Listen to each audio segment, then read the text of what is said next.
This car doesn't have a quadrifoglio, but it is our lucky day because we're meeting Alejandro Mesonero today. Hi, Hello. Alejandro. Hi, Marius. So, tell us a bit about this car, this wonderful car.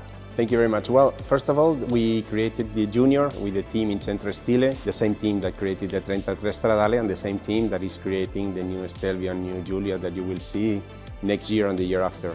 Can't wait. Yeah. It's a very important car for us, the Junior, because it's a car with which we will conquer people, customers that we don't have today. Because as you know, unfortunately, Alfa Romeo stopped the commercialization of the Giulietta, of the Mito. So all our customers for this kind of cars ran away years ago. So we need to bring them back. A new generation of customers New generation with the hope of turning them into 1250. Absolutely.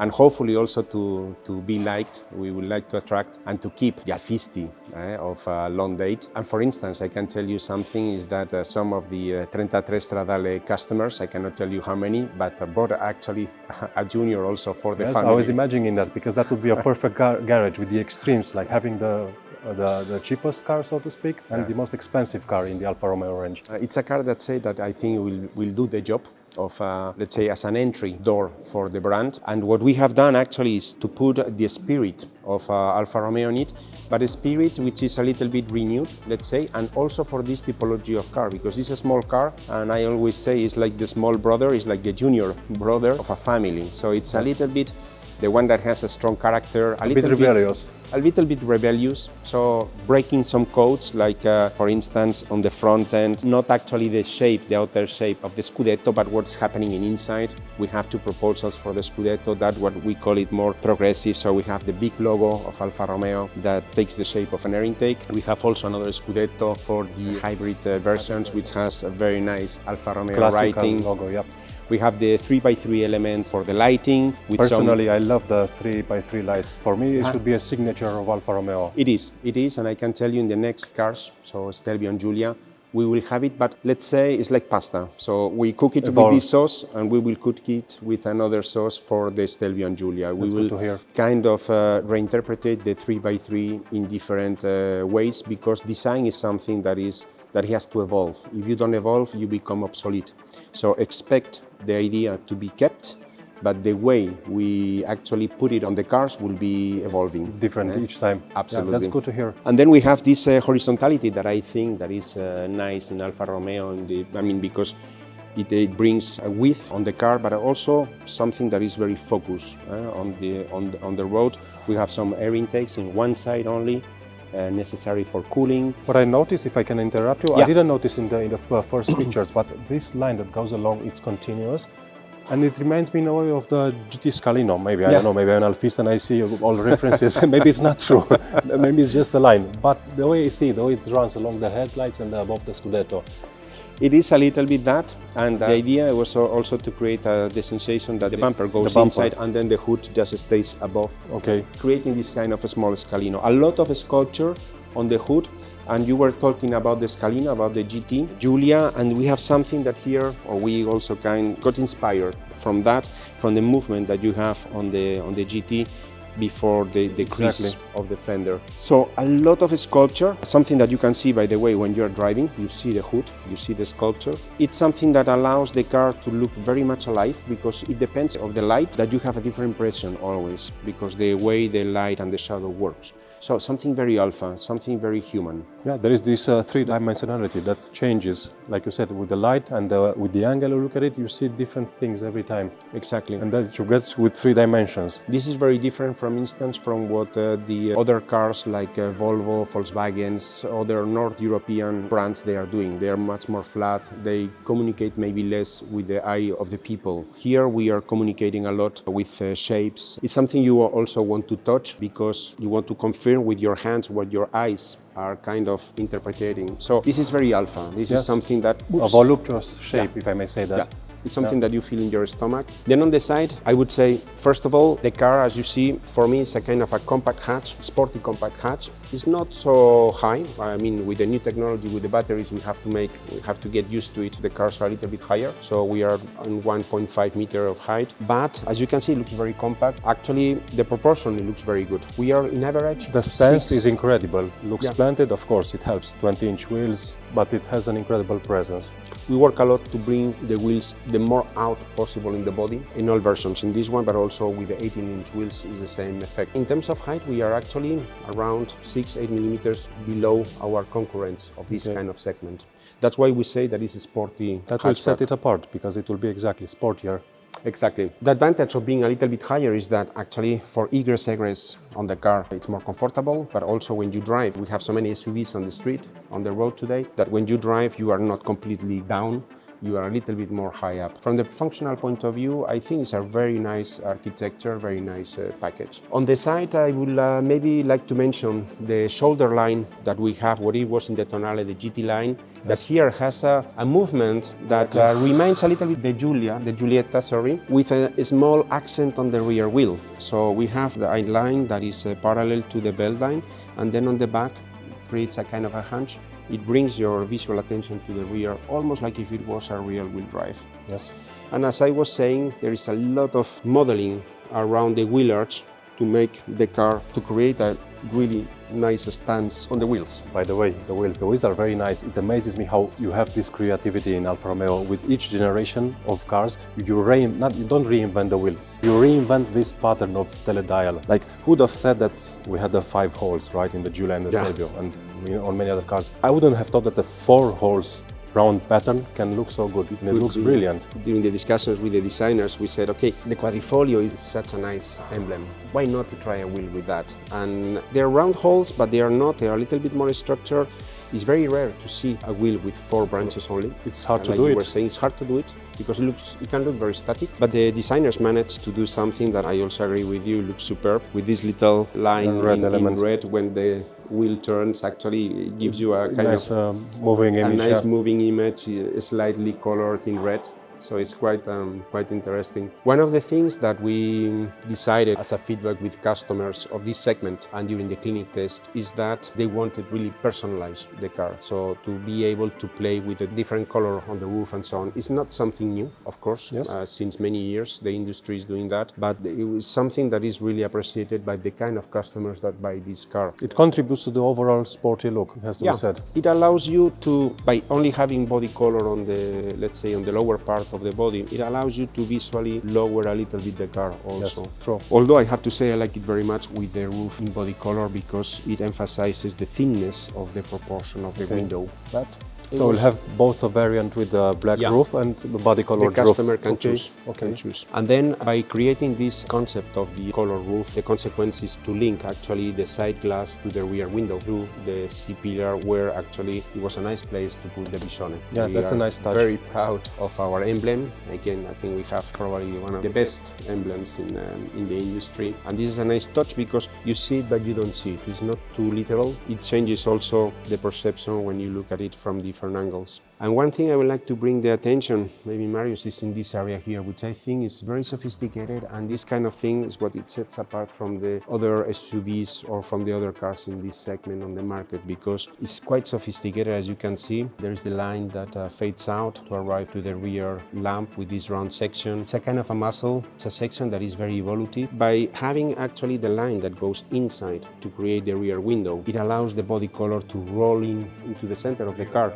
And here from the rear, you have the impression that you have a very strong shoulder, which is not typical on the little, let's say, compact cars of this segment. So this is something that It's almost a muscular look. It's almost a muscular Even if look. it's a smaller SUV. It's functional because we have the biggest boot in the category, but gives you the impression exactly what you were saying. You don't have the impression that because of functionality we have sacrificed the style. We work in Alfa Romeo, as you know, our concept of bellezza necessaria. We work with the function, but we try to make it as good as possible always. So this is something that is not typical from this kind of category, this kind of attention, let's say, to the surfacing and so on. Something that is difficult to appreciate in the photos, but I think that exactly. here on it has live that three-dimensionality, that voluptuousness that you only see in real life, you don't see in the pictures.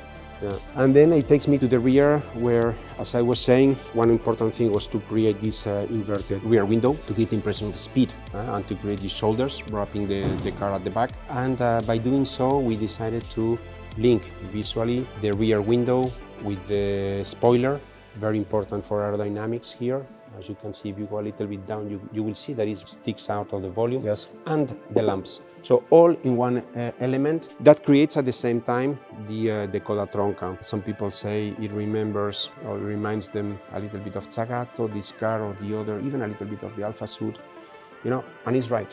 It doesn't have any reference, any specific reference to any model. For exactly, there's nothing bad in hinting at something in the past. But without being too literal, because exactly. one not thing a copy, that is not important an is that we don't have such an iconic car in the brand in this category. So to do a recreation of a non-existing car, it wouldn't make sense. I mean, it's something that Fiat has done with the 500 Mini, also Beetle, now with the 5, also Renault. That makes but sense, we don't have this kind of icon, universally known icon, to do a kind of a retro design. When we do other cars in the brand, maybe with a bigger history, maybe we can do this kind of thing, but not here anyway.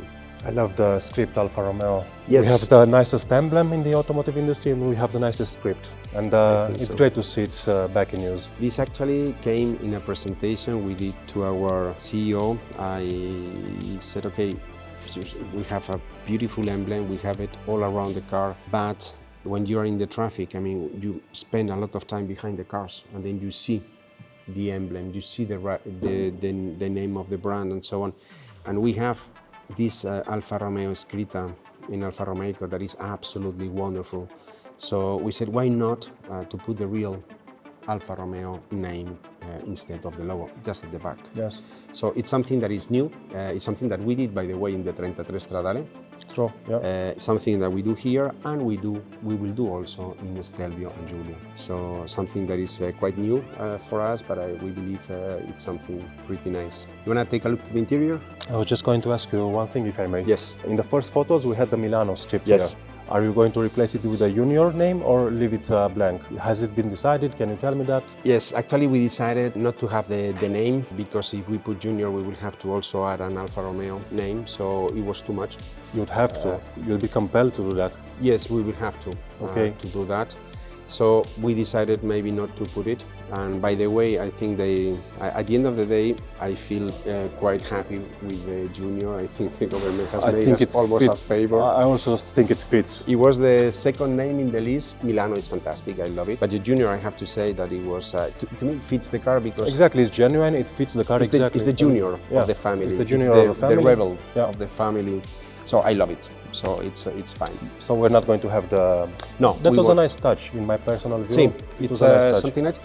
We will have probably the naming. We are reviewing our naming strategy, and we will have probably the naming in this area in the next cars. But still, we are working on it to have a certain consistency across all the range. So all in all, this is our junior. I think again we are happy. The team has done a really good job in creating this car in a short time, and I hope that again we will bring some new customers that we need in the brand, because we cannot survive with only 2 or 3 cars in the range, and then also the Alfisti will be happy with it. Getting feedback on the internet is one thing, but getting feedback in real life is something else. And I did get my feedback talking to people on the street, friends that are considering buying it, and so far the feedback that I'm getting is positive. Yeah, of course. It will not be probably like, we know that a car for the die-hard Alfisti, but it will be a car for many people that hopefully will become Alfisti. Excellent. This is the whole target of the car. Yes. I buy one, by the way. Good. Congratulations. Thank you. This is where the magic happens. For the interior, a little bit like the exterior. We don't call to any specific car. In the past, but you have all the elements that makes the link with our culture in Alfa Romeo. We have obviously the double canocchiale, this time with a kind of a floating aspect. We have, globally speaking, we have a dashboard that is very thin, or the thinnest the architecture allows us to do. I like very much the thinness of the dashboards of Alfa Romeo. I'm talking about the 70s, especially 60s, 70s. Obviously here is very functional with the screen, air vents and so on. But on the area of the passenger, we decided to empty the space as much as possible and to play with the materials. That's why you see this Alcantara in this Veloce version. Which is gorgeous to touch, yes. Which will be a very nice material also, and with a slightly bluish color on the Speciale. So this area here, it becomes very sculpted, very thin, nice materials, and it gives you a little bit of a space. It's not the typical dashboard that is full. Exactly. Very I have to say it's welcoming and it's airy. You have, like, obviously we're sitting in the front, we're supposed to have space, but yeah, a big class SUV, and you are in a welcoming space. Yes. We look for all the space possible. You have a very high console, the 11 degrees orientated screen. That's a nice Alfa touch. It's a bit of an egoist car. Alfa Romeo is dedicated to the driver, so you want to reward the driver. So you have the canocchiale, you have the screen looking at you, you have a very high console. You are like in a cocoon. This is a little bit the sporty cocoon. Ergonomically, it needs to be fine. So this is the idea, that is nice to drive, that you feel in comfort. The seats, this Sabbath, are absolutely gorgeous. Yes, that's a strike of genius. Absolutely, with this little hint of the 1750 GT first series on the back, with these holes on the backrest. And as I was telling you, something that I appreciate very much, that I like to do normally, is to take care of the vision that you have on the hood. So when you look at the hood, when you're driving, you're looking at the hood actually, and you see the sculpture. And this is, I think, a nice touch to be able to see a piece of the exterior of your car when you are driving inside. Yes, that's a nice touch. You're a bit rewarded, so to speak, yes? You see the color, you see the movement also when you're driving. You have a reference somehow, and this is quite nice. And as you can see, we have a lot of sculpture. This is something that when I drive my Giulia, my GT, I appreciate very much, this kind of creases that you have on the edges of the fenders. It's a nice little compact car from the outside, 4.17 centimeters, which is really compact, but inside you feel pretty well, especially in the front. Obviously the rear is a little bit more cramped, but it's still very good for roominess. But it's a nice little sporty hatch, I believe. And something that is a first step for many people in the Alfa world, but also for as a second car, maybe more senior Alfistis, it will make the job very well. Yes, and this interior, the way I see it, is a bit of a revelation, because it's obviously a lot of thought has gone into it, and I absolutely love it. The many details, the quality of the materials that it has, and the nice little touches, like that's another strike of genius. The ventilation, with the Biscione inside it. Whoever thought of that needs to be congratulated. This is something that works very well on this car. Also the Scudetto, the wheels, so this graphic modern interpretation of our icons. But when we do a Stelvio, when we do a Giulia, it doesn't mean that we are going to translate exactly this, or to transport these things exactly one-to-one to the new cars. We will do a kind of update and more adapted to the segment. Exactly. Kind of idea. So we take the idea, but we do it in a different way on those cars, because they are a little bit more mature, more sporty, more senior. In this car, you need these joyful gimmicks. Exactly. Like that. We need to make people, I mean, the customers, they need to smile, they need to be able to show these little things. This is the character of this kind of... Whereas a bigger car is a more serious car and has to show something else. Exactly. This is the idea. So that's why I like very much the name Junior on this one, because with a Junior you can allow yourself things that maybe with another car it will be different somehow. I like the way this switch was maintained from the Mito and the Giulietta. It's a very functional, I would say, area, but you have the wrapping console, which is nice, soft. I like the softness. We don't like in Alfa things which are too sharp, too aggressive. So this kind of softness that it looks almost like you want to touch it, you want to feel it somehow, because it's something that is pleasurable somehow. It's not something that is going to hurt you. It's not something too aggressive. So this is a little bit the philosophy I'm trying to put all the way around. And you managed to do that brilliantly, because, like I said, it's very welcoming. From the first time I opened the door and stepped in, I was like, wow, that's a nice place to sit. It's a nice place to be in. I was able to, and wait until you can drive it, because I was lucky enough to drive this one, exactly this car, in Balocco for the video, and I was driving it quite hard. And it's really nice to drive. And for 240 horsepower, the car, with the work that they have done in the suspensions and the brakes, it's like a car. The acceleration is amazing. The way you put the car on the bends, it's like a car. The car doesn't move. Obviously, the highest speed and the top speed is limited, like in all electric vehicles, but the handling and the sportiness in a circuit like Balocco is fantastic. I'm very looking forward to the first drive. That's the driving mode selector. Yeah. That was a change from what we know. It doesn't have a knob anymore. It's in with inputs. Yeah.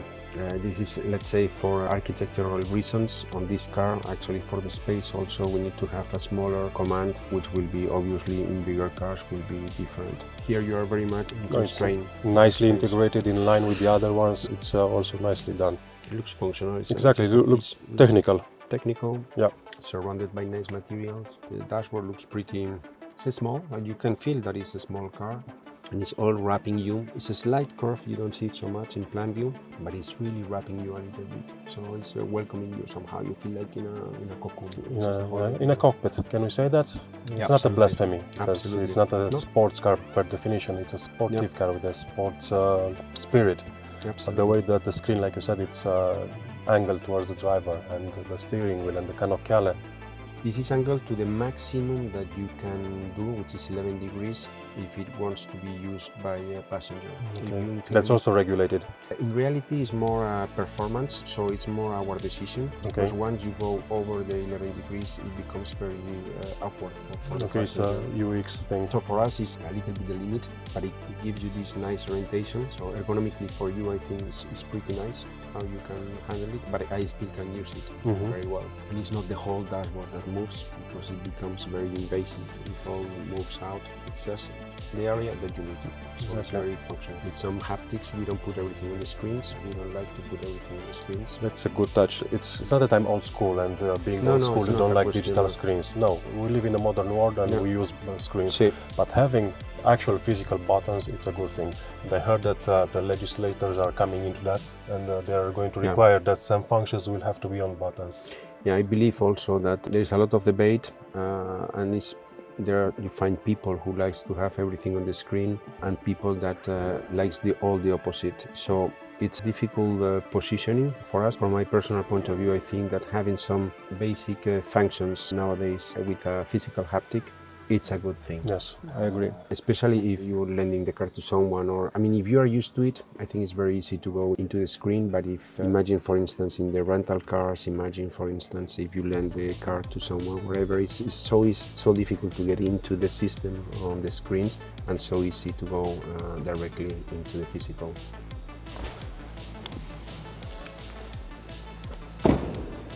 Thank you so much, Alejandro. It was wonderful. It is wonderful, and it's going to be wonderful for all those people that are going to buy this car. Thank you very much, Marius. Thank you.